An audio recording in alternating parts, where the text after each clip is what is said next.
Good afternoon, everyone. We've finished with the NATO Defense Ministerial, and the Secretary General will now deliver a statement about those meetings, and then we'll take your questions. Good afternoon, and it has been a very busy 24 hours. A lot has happened, and it was very good to be able to consult among NATO allies and Ukraine here at NATO. Let me begin by expressing my shock and sadness at the news coming out of Munich, where many people have been injured in what appears to have been a deliberate attack. We stand in solidarity with our ally Germany, and our thoughts are with the victims and their loved ones. Here at NATO, I was glad to welcome the new US Secretary of Defense, Pete Hegseth, to NATO for the first time. Secretary Hegseth came with a clear message of America's enduring commitment to a strong NATO alliance and of America's clear expectations for all allies to carry their fair share of the burden. We also discussed the situation in Ukraine, together with Minister Umerov. All allies and Ukraine are united in their desire for peace in Ukraine. We all agree that we need to put Ukraine in the best possible position for negotiations. And we need a durable and lasting peace, not a Minsk III. So we had an excellent set of discussions focused on the urgent work ahead. When it comes to keeping our deterrence and defense strong, we endorsed robust defense plans drawn up by Supreme Allied Commander General Cavoli to protect our 1 billion people. To ensure we are fully ready to execute these plans, also in the future, we need more military capabilities. And for that, we need significantly more defense spending. So there is no time to waste. Our continued freedom and prosperity depend on it. Defense spending is already growing. Since 2014, European allies and Canada have added more than 700 billion additional US dollars for defense. In 2024, NATO allies in Europe and Canada invested 485 billion US dollars in defense, a 20% increase compared with 2023. With a full two-thirds of allies spending at least 2% of their GDP on defense. But we need to do more, much more, and we need to do it faster. It is clear from our discussions today that allies recognize the need to invest much more. Several announced large increases in spending in today's meeting, and I expect many ministers to return home from today's meeting with an even greater sense of urgency. We also discussed the need to ramp up defense production as we ramp up defense spending. Our industry must be able to produce what our extra money allows us to procure. We have already seen a significant increase in defense production across the alliance in recent years. We are producing more and faster than at any time in decades. But we can and must do more. To ensure the credibility of our deterrence and defense for years to come, we need to shift to a wartime mindset. And we need industry to shift with us. Industry has taken steps to improve production capacity, but they can do better. The demand signals are clear, and they'll continue to grow. Today, we agreed an updated action plan to rebuild a strong defense industry on both sides of the Atlantic. A robust defense industry will make the alliance stronger and create more jobs in Europe and North America. Allies also met with Ukraine in the NATO-Ukraine Council, and we were joined by the EU High Representative Kaja Kallas. Defense Minister Umerov briefed allies on the latest developments on the ground. And allies took note of President Trump's initiative for peace talks, which Secretary Hegseth had already outlined in our consultations within the UDCG yesterday afternoon. We discussed the importance of our continued support to Ukraine, which is crucial so that this brutal war of aggression can come to a just and lasting end. And we discussed the need for European allies and Canada to do even more. In 2024, NATO allies provided over 50 billion euros in security assistance to Ukraine.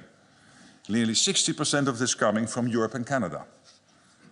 This is well above the 40 billion that we had pledged for the year. The newly established NATO command in Wiesbaden, Germany, is at the forefront of coordinating these contributions. This command is now operational and is doing important work. And allies announced new military support packages yesterday and today. This will help Ukraine in its fight today and to build up Ukraine's armed forces in the long term. All of this sends a clear signal that Europe and Canada are taking on a greater proportion of the transatlantic burden sharing. So we had an honest and forthright discussion among ourselves and with Ukraine. And we are coming out our meetings over the past 24 hours with a clear sense of purpose, commitment and urgency. And with that, I'm ready to take your questions. All right. We'll start with Sky News. Thank you, Deborah Haynes from Sky Hi, News. good afternoon. Good afternoon. Are all NATO allies united behind Ukraine in this, what President Zelensky has said, this belief that no negotiation on ending the war can take place without Ukraine at the table? And are allies united that Ukraine cannot be forced into an agreement unless it actually accepts the conditions? What we are clearly united about is that, first of all, we have to make sure that when talks start, Ukraine is in the best possible position. And obviously this is about Ukraine, so Ukraine will be involved in any way and whatsoever. And at the same time, we are also in total agreement that an outcome has to be durable. As Pete Hegseth, the Secretary of Defense, said yesterday, we cannot have a Minsk III again. So whenever the outcome is there, we have to make sure that Putin will not try to grab another square mile, kilometer of Ukraine. All right, we'll go to Reuters. Thank you very much, Secretary General. You have said repeatedly that Ukraine needs to be put in a position of strength before talks could start. But President Trump has said that talks are starting immediately. So does that mean that Ukraine is now starting negotiations from a position of weakness? No, and I do not completely agree with you, because what will happen, of course, even if talks start, they will not end on day one or day two. So there is, let's say, a path there where we have to make sure that talks are successful, and it is important that we get to a peace deal, and at the same time to make sure that Putin understands that the West is united, that Ukraine is getting all the support it needs to prevail. That is very important, but also that he understands that we will only conclude those talks when we are absolutely assured that the outcome can be sustained, that the outcome is enduring, is lasting. All right, RBC, Ukraine.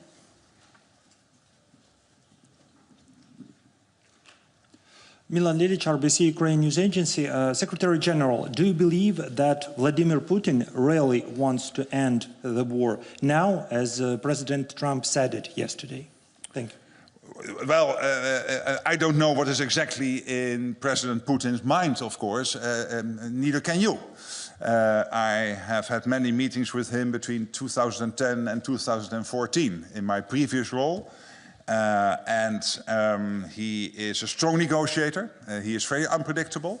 But in the end, if we want to get to a peace deal, we need him there because he was the one starting this war of aggression against your country. So we have to make sure that we navigate those talks in a way that the outcome is such that it is clear to the whole world that there is a strong deal, that also the Indo-Pacific countries like China, but also a country like North Korea, and even in the Middle East, Iran, know that it is the West which is prevailing. BBC. In the center, we'll get the mic to you. Thank you, your voice is so commanding, you don't need it. Yeah, Jonathan Beale, BBC. Hi. Boris Pistorius, the German defense minister, said it was regrettable that the Trump administration had made concessions before negotiations had begun. Similar message from the EU foreign policy chief, Kaja Kallas. Not a good idea. Would you agree with them?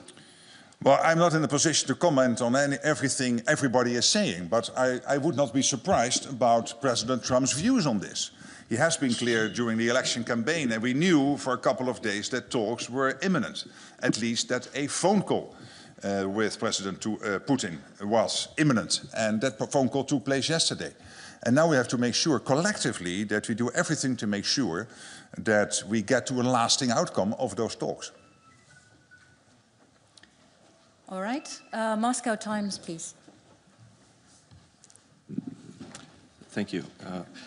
Secretary General, many experts say that after yesterday's President Trump's speech, that the agreement, if it might be signed, the peace agreement, if it might be signed in the way, in the tone which was articulated by the Washington, will make Moscow and President Putin stronger, and it might lead to President Putin's decision that he can challenge some other countries. If yes, do you agree with this, and who he might challenge or attack, as experts say? Well, I have not seen the outcome of peace negotiations. They have not even started.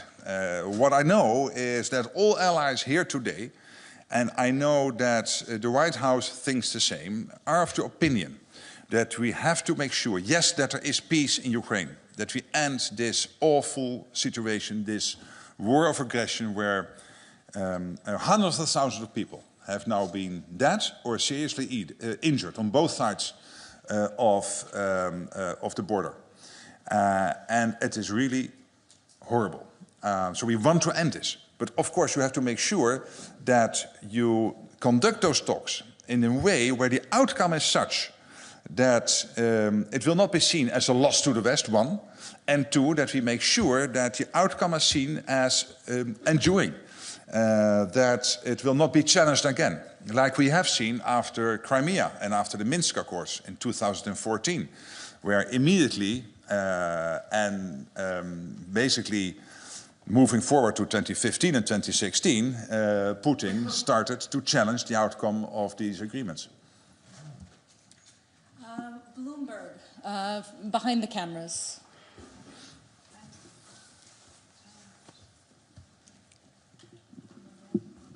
Secretary General, this is Andrea Pallasciano from Bloomberg. President Trump has said that negotiations are effectively starting. Europeans are not in the conversation right now. They're not at the table. What can European allies, European NATO allies do to get back in the conversation? And what exactly can they offer? What can they put on the table to be included in these discussions? Well, clearly we are intensely consulting amongst each other, including with the United States. I will be myself in Munich tomorrow, meeting with Vice President Vance. Kellogg, the special representative for Ukraine, special representative for President Trump, will be here at NATO on Monday. Yesterday I had dinner with Pete Hegseth, the new Secretary of Defense of the United States. So we are, as NATO, and the teams are, of course, intensely coordinating. And I know that many allies and many EU member states are doing the same with Washington. So we are really, and what we did the last 24 hours was also very much about getting to the same page. And this is a democratic alliance. You do not always start with concurring positions. But in these 24 hours, what I have seen was a tremendous sense of unity and of convergence of views, and maybe not on everything and every detail, but still an alliance moving united forward. All right, staying in the same part of the room, woman in the white blouse and beige vest. Good afternoon. My name is Julia Sarivan. I'm from Republic of Moldova, representing here Journal TV. So, Mr. Rutte, last night the airspace of the Republic of Moldova was overflown by Russian drones. Some of them even exploded on the Moldovan territory, which is very serious and endangers the lives of our citizens. What can allies do to help Moldova to protect its airspace? Because it's really dangerous right now, and as we speak, Moldovan citizens are in danger. Well, as you know, many allies, I hosted Maya Sandu, the president of Moldova, here myself in late 2024, I think it was in December, So we are having a lot of talks and consultations. And many allies are also bilaterally supporting Moldova. The European Union is very much involved because we all care about your beautiful country.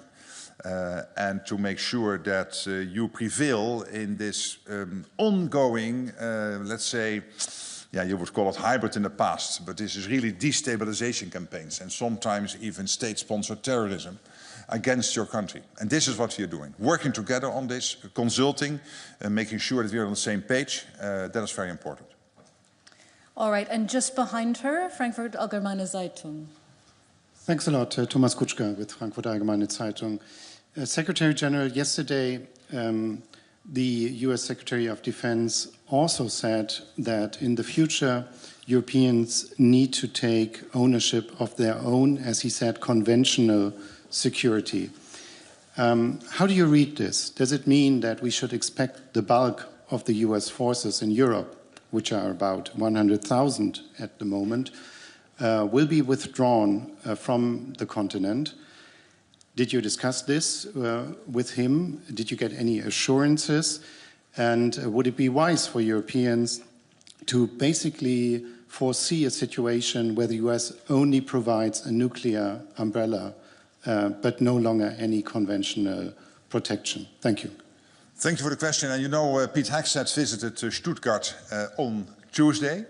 And on a question, I think, by you or one of your colleagues said that there are no plans to reduce troop levels. That's one. At the same time, the US is quite irritated, basically for a long time, and Trump made this very clear when he came on board in 2016, 2017, about the fact that the US is spending much more on defense than the average is in the rest of NATO, in Canada and in Europe. So we have to do more. Last year we spent 20% more. US NATO allies. So if you take out US from the numbers, the rest of NATO spend 20% more. So we can do this. But it is not nearly enough. When you look at the capability targeting process, and when you then from there start to see the emerging gaps, it has to be much and much more than this famous 2%. It will be more than 3% at least. So here he is right. And the good thing, of course, is when we in the rest of NATO spend more, that there will be more of a burden sharing with what the US is doing, because the US itself is now on about 3.3, 3.4, 3.5%, depending on which year and how you calculate it. So that burden shift is necessary. But to your concrete question, I think Pete Hegseth was very clear in Stuttgart. Let's see, here. Woman in the second row. Yuri Bilat, Holland Media, Russian Media in Exile. I wanted to ask you about, like yesterday NATO already did what Putin wanted, dropped off the idea of Ukraine membership in alliance in the foreseeable future. If this is how NATO will make Putin to start the talking process, but just give him what he wants? Well, listen, in Washington again, NATO committed to future NATO membership for Ukraine. But it has never been agreed that whenever peace talks would start, that peace talks would end anyway and always and definitely with NATO membership. That has never been agreed. It could be, but it never was that clearly stated. What I consistently have said is we have to make sure that whatever the outcome is, we have to make sure that Vladimir Putin will never, ever try again to attack Ukraine. That is crucial. And then you and I, as I said yesterday, we can spend time, and not for a long time, I think in 10 minutes, we can think of 5 or 10 ways to make sure that we have those guarantees in place for Ukraine going forward. But there has never been a promise to Ukraine that as part of a peace deal, they would be in NATO. All right, and now we'll go to the woman in the black jacket. Lucrezio, Rai Italian Public Television. U.S. Secretary of Defense said that U.S. are interested towards Indo-Pacific and China more than Europe. So European Union states, they are a little bit concerned about this. What do you think about? Spend more. spend more. And those not on 2% get to the 2% by this summer. And those on 2% prepare for much, much more. And it will be north of 3%. Because what is behind this is two things. One is the genuine issue that the US has to concentrate on multiple theaters, including on the Indo-Pacific. Absolutely, China, etc. It is a great worry for them, and rightly so. But also a continuous debate they're having with European allies. Hey guys, we are spending over 3%, 3.5% on average in the US, and you are close to 2% or not even at 2% in the rest of NATO. So they are right. They have every right to be extremely irritated because we are saying, yeah, but spending more, that might mean maybe saving somewhere else or increased taxation or, yeah, hey, guess what? That's the same for the US. When you spend 3.5% on defense, then you cannot spend it on your pensions or you cannot lower your taxes by that amount. So they're absolutely clear. So I think these two things come together. US has to concentrate on Europe, yes, but also on other issues. And by the way, when it comes to the Indo-Pacific, and many allies to date made that point, these theaters get more and more interconnected with North Korea, China and Iran backing up Putin, particularly North Korea and China being over there in the Pacific region. As I said before to you, I have sometimes more phone calls coming out of Korea, Japan, Australia, New Zealand from senior politicians there than from some NATO allies. So they're really worried about what's happening there. They want us to work closer together. And I also said today, if the US, rightly so, sees China and other emerging situations in the Indo-Pacific as an emerging threat to that country, then we have to face that together. Not that NATO is now expanding to the Indo-Pacific, but then you have to work together as an alliance how to make sure that those security threats of the US are also a concern for us here in Europe. NHK. Satya from NHK, the public TV station in Japan. Thank you. Kind of following up on my colleague's question, do you expect the IP4 countries to be spending more on defense considering these situations? Well, of course, what I'm really doing in NATO is to make that push for more spending. It's not up to me, of course, to advise Japan or Korea or Australia or New Zealand on their spending levels, but your country has now a prime minister and a foreign minister and a defense minister. The defense minister is defense minister, and the foreign minister and the prime minister are former defense ministers. So you have the three most involved politicians in the cabinet really being very much, and I was on the phone with the Prime Minister recently, and we totally agreed on the importance of working together. But of course, it is not up to me to now even move outside NATO territory and start to lecture the whole world that they have to spend more on defense. All right, we have time for just a few more. BBC Russian service. Thank you very much. Firstly, just to follow up, you thought it was clear that this call that happened between Putin and Trump was imminent and you knew about this. Should we take it as a sign that you and other allies knew beforehand, before this call happened, that like Trump was going to talk to Putin? And do you think that the position that he shared with Mr. Putin, was it just American position or was it, you know, like something that everybody agreed on?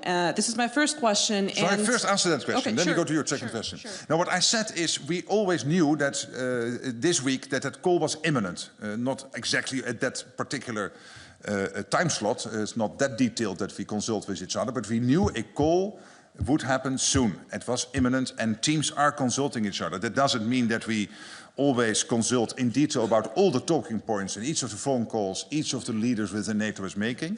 But of course, there is a large sense of sharing what each of us is doing. Okay, and my second question is, President Zelensky said today that there's a huge risk that the negotiations and just the conversation about the future of Ukraine and Europe could turn into bilateral US-Russia conversation. And I think it's not a secret that Vladimir Putin wants to see something like the second Yalta, you know, like the situation where he sits with an American president and they decide on the fate of the whole world. And it feels that in the last 2 days, the risk that Europe will be excluded, Europe and Ukraine will be excluded from this conversation became much higher. What do you think about this? Well, first of all, the first one President Trump called after he was on the phone with Putin was President Zelensky. They talked for an hour. Tomorrow, President Zelensky will meet with Vice President Vance. I will myself have talks tomorrow with President Zelensky in Munich. So we are closely coordinating between the US and also Ukraine and, of course, European allies. All right, and just behind her, the blonde woman. Tanja Komarica, Serbia. What are the key challenges in NATO's relation with the non-member countries in the Western Balkan, and how does NATO plan to strengthen cooperation with these countries? Well, obviously, we are very much involved, as you know, in Kosovo through KFOR. We are also closely following and being helpful, trying to be helpful in Bosnia-Herzegovina. I myself have excellent relations with all the leaders in the region, thanks to my previous role, including President Vučić of Serbia. So we are in constant contact, making sure that whatever we can do to contribute to stabilizing the region, we do. We have just had the Kosovo elections. The electoral committee still has to decide, I think, on the exact outcome, but we have seen the trend. It might probably mean that you will have a coalition now in Kosovo. And that political process, of course, has to take place, as is normal in a democracy. But we are closely connecting and following everything happening there. And as you know, the Deputy Secretary General is also from the Western Balkans. She is from North Macedonia, and she is a great advisor on all these issues. All right, Echo. Artem Besiedin, ECHO. So if, as we see, negotiation may start soon, maybe in this half year or year, does that mean that member states are effectively accepting the suspended status of the annexed territories? How does it align with statements supporting Ukraine's sovereignty? Does that mean that NATO accepts all these territories are controlled by Russia forever? Well, again, what I said before, we want peace. We want to make sure that when the talks really get underway, that you guys are, sorry, the Ukrainians, but I know you're in exile. I'm not sure whether you live in Ukraine now, but at least that Ukrainians are in the best possible position to conduct those talks. And that whatever the outcome is, that we make sure that it is the full stop. And that Russia will never try again. And really are consulting with our allies here in Europe, with the Canadians, and particularly, of course, with the Americans. As I said myself, I will have many meetings with senior American officials in person in Munich and here in Brussels, but of course also on the phone. And that is important. So that, because we all have that wish that we will get to a durable peace in Ukraine, but that we try to do it in a way that it is indeed enduring, lasting. And of course, President Zelensky himself is very much part of all those conversations. All right, gentlemen in the front and center. Raf Sanchez, NBC News. Secretary General, you said the NATO alliance is united around the goal of putting Ukraine into the strongest possible position going into these negotiations. But did Secretary Hegseth explicitly confirm to you that that is the American position? Because the way President Trump was speaking yesterday, it sounded to many people like he sees the United States as essentially a neutral mediator in these talks. No, but you know that the US is one of the biggest suppliers of military aid into Ukraine, which is still ongoing. And what is very important, of course, here is that going forward, and I've said it before, I expect the US for the European allies to take a bigger share of the financial burden. That might be the case, and I would not be surprised, because the US has paid a lot of money. And luckily, over 2024, what we have seen is that now the European part of NATO is taking about 60% of the burden in terms of the money involved. And going forward, I expect the US to, for the Europeans to step up even further. All right, and final question. Gentleman in the beige jacket. Secretary, thank you for this opportunity.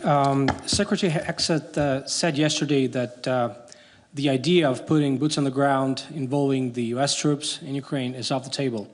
Do other NATO allies share the same idea? And if NATO is not involved in this type of security guarantee for Ukraine, what can we expect from NATO? Because we're fighting that war. Yes, I understand that. But why do you guys want to discuss in a press conference the exact configuration of what a lasting peace deal would look like?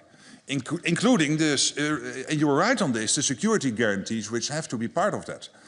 Because, as I said before, you can have many discussions on how to do that. It could be NATO, it could be not be NATO, it could be individual countries helping. There are many ways to do that. But to go into that in detail, the only thing we will be doing is informing Vladimir Putin. And he is sitting in that reclining chair listening to what I'm answering to your question if I would give you the answer in full. And I won't, because I don't want to make him any wiser. That's exactly what the US Defense Secretary done. What he said is he made very clear the US position on yes or not NATO as part of a peace deal. And he is totally entitled to do that. Thank you so much.